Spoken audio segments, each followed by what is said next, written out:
Hey guys, குட்டி shopping போகலாமா?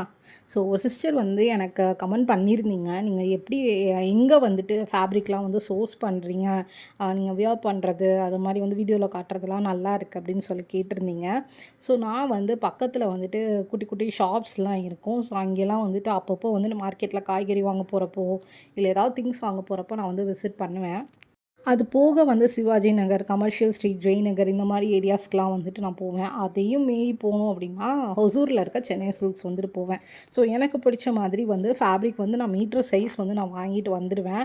அதுக்கப்புறம் வந்து நான் கொஞ்சம் கஸ்டமைஸ் பண்ணிப்பேன். எனக்கு வந்து இந்த பின்ட்ரெஸ்ட்டில் இல்லை கூகுளில் ஏதாவது இமேஜ் பார்த்தேன் அப்படின்னா, அதுக்கேற்ற மாதிரி நெக் டிசைன், ஸ்லீவ் டிசைன் இல்லை எனக்கு ஏற்ற மாதிரி வந்து இந்த மீட்டர்ஸ்லேயே வந்து கொஞ்சம் கலந்து கலந்து வாங்கி அப்படி வந்துட்டு நான் வந்து சுடிதார்ஸ்லாம் வந்து கொஞ்சம் கஸ்டமைஸ் பண்ணி போடுவேன். எனக்கும் கொஞ்சம் பொழுது போகணும்ல. ஸோ மேக்ஸிமம் நான் ஃபேப்ரிக் சோர்ஸ் பண்ணுறது வந்துட்டு இப்படி தான். சாரீஸை பொறுத்த வரைக்கும் மேக்ஸிமம் ஆன்லைனில் தான் பர்ச்சேஸ் பண்ணுவேன். அதை விட்டால் வந்து ஹொசூரில் சென்னை சில்க்ஸில் வந்துட்டு வாங்குவேன். அப்புறம் சிக்பேட்டில் கொஞ்சம் கொஞ்சம் ஷாப்ஸ் வந்துட்டு இருக்குது. இந்த சுதர்ஷன் சில்க்ஸ்ன்னு சொல்லி நான் கொஞ்சம் அங்கே வாங்கியிருக்கேன். நல்லி சில்க்ஸ் வந்து மார்த்தலியில் இருக்குது. ஸோ அங்கேயும் கொஞ்சம் சாரீஸ் வந்து பர்ச்சேஸ் பண்ணியிருக்கேன். ஸோ நீங்கள் வேணும்னா நீங்கள் வந்து விசிட் பண்ணி பாருங்கள். இந்த ஷாப்ஸ்க்கெலாம் கொஞ்சம் ஓரளவுக்கு வந்து நல்லா வந்துட்டு இருக்கும். ப்ரைஸ் வைஸும் கொஞ்சம் நல்லா தான் இருக்கும்.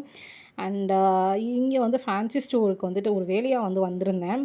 என்னோடய ஃப்ரெண்டோட பாப்பாவுக்கு வந்து நாளைக்கு வந்து பர்த்டே. ஸோ இன்றைக்கு வந்துட்டு இன்ஃபார்ம் பண்ணாங்க. சரி, ஓகே, அந்த பாப்பாவுக்கு வந்து நல்லா ட்ரெஸ்அப் பண்ண பிடிக்கும்னு சொன்னனால அந்த பாப்பாவுக்கு தேவையான கிஃப்ட்ஸ்லாம் வந்துட்டு வாங்கிட்டு அப்படியே வந்துட்டு எனக்கு அந்த ப்ளவுஸ்க்கு வந்து லேஸ் வந்து தேவைப்பட்டது.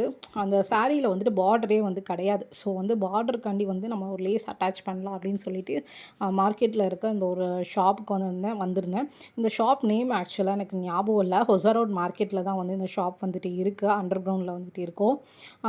இந்த ஒவ்வொரு லேஸுமே வந்து கேமராக்கு நல்லா இருந்தது. பட் வந்து நேரில் பார்க்கும்போது கொஞ்சம் மெட்டீரியல் வந்து டிஃப்ரெண்ட்டாக இருக்க மாதிரி இருந்தது. ஒரு வழியாக வந்து எனக்கு பிடிச்ச மாதிரி வந்து லேஸ் வந்து நான் எடுத்துட்டேன். சாரீக்கு வந்துட்டு நான் என்ன லேஸ் வந்து பர்ச்சேஸ் பண்ணியிருக்கேன் அப்படின்னு சொல்லிட்டு நான் வீடியோவோட எண்ணில் வந்துட்டு நான் உங்களுக்கு காட்டுறேன். அவங்க எடுத்தே காமிக்கலை. நானாக வந்து போய் போய் தேடி தேடி ஒன்று ஒன்றும் வந்து எடுத்து பேரப் பண்ணுற மாதிரி இருந்தது. இங்கே வந்து ஆரி ஒர்க் வந்து பண்ணுறதுக்கான மெட்டீரியல்ஸும் வந்து எக்கச்சக்கமாக வந்து வச்சுருந்தாங்க. சாரீக்கு அப்படின்னு ப்ளவுஸ்க்கு சேர்த்து நான் 6 மீட்டர் வந்துட்டு கேட்டேன், தரல. சரி, 9 மீட்டர்ஸாக வந்துட்டு வாங்கிட்டேன். அண்ட் பில் போடுற இடத்துல இந்த மாதிரி வந்து கட் பண்ணி கொடுக்குற மாதிரி சில இதெல்லாம் வந்து வச்சுருந்தாங்க. அப்படியே அதை பர்ச்சேஸ் பண்ணிவிட்டு ஃப்ரூட்ஸ் வந்துட்டு வாங்கினேன். அண்டு இது வந்து நான் வாங்கின ப்ளவுஸ் மெட்டீரியல். அண்டு இந்த வந்து நான் வாங்கின லேஸு. இது வந்து ஸ்லீவ்க்கு நான் வந்து நம்ம அட்டாச் பண்ணிக்கலாம். அண்ட் இந்த லேஸ் வந்து நான் சாரீக்கு அட்டாச் பண்ண வாங்கினேன். பிடிச்சா நம்ம சேனலை சப்ஸ்கிரைப் பண்ணிக்கோங்க.